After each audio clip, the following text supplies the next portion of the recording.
My name is Fabry and I'm a senior at Foundation Academy.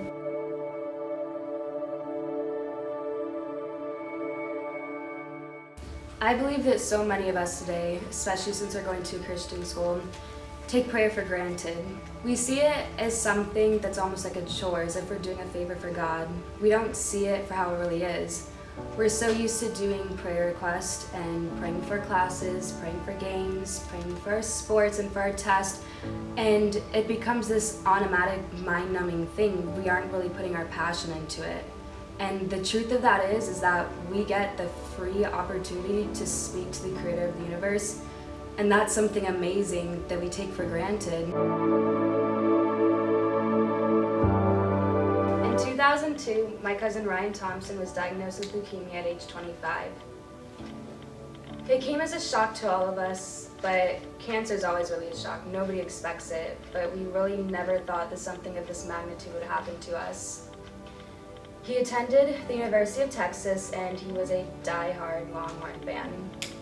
He was super smart, super nice. He was the perfect guy, really.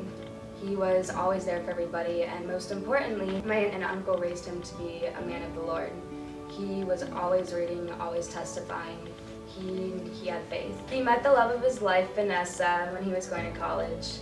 And ever since I met Vanessa, she's been somebody I truly looked up to. She knew, ever since he was diagnosed, exactly what she was going to have to go through and what might happen, and she knew what the money would be, she knew what the consequences could be, but she had faith in the Lord, and so she pursued it, and she followed the direction. When Ryan started his treatment, we really quickly realized that the treatment was actually worse than the cancer itself. He still had all the regular symptoms of cancer, the weight loss, the fatigue, not being able to eat, but the actual treatment did so much worse. He endured several transplants, amputations, kidney failure, and daily dialysis. It was really rough seeing him. He was in and out of the hospital for the 7 years that he fought cancer. Since my family's faith was such a big aspect in this whole situation, they were praying constantly. They were praying for healing, for understanding, for guidance. It was just something really hard to comprehend what was going on. I'll never forget at my cousin's wedding when he married Vanessa, me and my sister were both in the wedding party, and before we got to the wedding, my dad spoke to me and my sister and told us that when we see him to not be surprised, because he lived in Texas, so we didn't get to see him very often, and I was young. I had no idea what he was talking about. What do you mean, Dad? And he's just my cousin. And it wasn't until I saw him that I really understood what my dad meant. I've heard several people put in their words that it looks like he's aged 40 years in a matter of 5 years.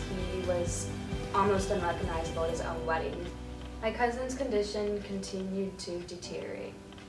He had more infections, more amputations, and he lost all movement in half of his body. I'll never forget the last time I saw him, he apologized to me for not being able to hug me back, and that was rough.